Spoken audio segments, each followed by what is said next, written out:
Bapak dan Ibu dan saudara sekalian, saya mau sampaikan sebuah pertanyaan. Mengapa masih ada umat yang berpegang pada hukum Taurat? Ini pertanyaan yang menarik untuk kita. Jawabannya ada di Roma 3 ayat 1 dan 2. Dari nas yang kita renungkan, ada di pasal 3 itu, ada di ayat 1 dan ayat 2 saya akan membacakannya. Jika demikian, apakah kelebihan orang Yahudi dan apakah gunanya sunat? Banyak sekali. Dan dalam segala hal, pertama-tama sebab kepada merekalah dipercayakan firman Allah. Bapak, Ibu, dan saudara sekalian, hukum Taurat adalah firman Allah yang diberikan kepada bangsa Israel melalui Musa ketika mereka sudah keluar dari Mesir, tanah Mesir, dan kemudian mereka berada di padang pasir. Mereka belum mau masuk ke tanah perjanjian, mereka diberi hukum Taurat. Supaya mereka hidup sesuai dengan kehendak Tuhan, supaya mereka bangsa Israel hidup sesuai dengan firman Tuhan yang diberikan, yang disusun di dalam hukum Taurat. Jadi hukum Taurat adalah firman Allah yang diberikan kepada bangsa Israel melalui Musa. Mereka sangat menghormati hukum tersebut. Orang Israel maksudnya. Mereka sangat bangga dengan hukum tersebut. Tetapi sayangnya di seluruh perjanjian lama kita baca bahwa mereka berdosa kepada Allah dengan tidak mentaatinya. Mereka bangga, orang-orang Yahudi, orang-orang Israel bangga dengan hukum Taurat yang diberikan oleh Allah kepada mereka.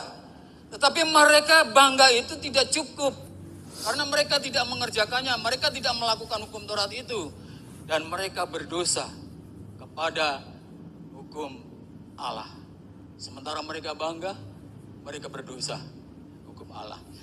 Jadi, Bapak, Ibu, dan saudara sekalian, meskipun hukum Taurat memiliki kelebihan dalam banyak hal. Katakan tadi ayat 1, ayat 2. Meskipun hukum Taurat memiliki kelebihan dalam banyak hal, tetapi karena mereka berdosa, jadi mereka tidak mempunyai kelebihan apapun daripada orang lain. Maksudnya begini. Mereka menerima hukum Taurat itu kelebihan. Dan kalau mereka menjalankannya itu sesuatu yang indah. Itu sesuatu yang bagus. Tetapi karena mereka menerima sesuatu yang indah, sesuatu yang bagus, sesuatu yang pesona itu, hukum Taurat itu mempesona. Tapi karena mereka tidak melakukannya, sehingga mereka sendiri tidak memiliki kelebihan itu. Sekali lagi, hukum Taurat yang diberikan Musa itu sesuatu yang sangat berguna, sesuatu yang indah, sesuatu yang bermanfaat bagi umat Israel. Tetapi mereka karena tidak mau menaatinya, sehingga mereka menjadi tidak berguna. Ayat 9. Jadi bagaimana? Adakah kita mempunyai kelebihan daripada orang lain? Tadi dikatakan hukum Taurat itu kelebihan, banyak hal. Tetapi sekarang Rasul Paulus berkata, jadi bagaimana? Adakah kita mempunyai kelebihan daripada orang lain? No.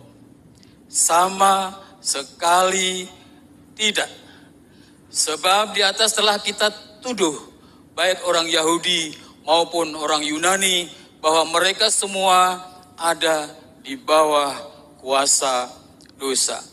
Seperti ada tertulis, tidak ada yang benar, seorang pun tidak. Saya mau mengulang sedikit. Hukum Taurat itu indah, bermanfaat, banyak sekali manfaatnya. Diberikan kepada orang Israel. Orang Israel sebenarnya menjadi bangsa yang indah, yang hebat. Tetapi mereka tidak taat. Sehingga mereka menjadi tidak berguna. Sehingga kelebihan-kelebihan hukum Taurat itu tidak menjadi kelebihan-kelebihan orang Israel.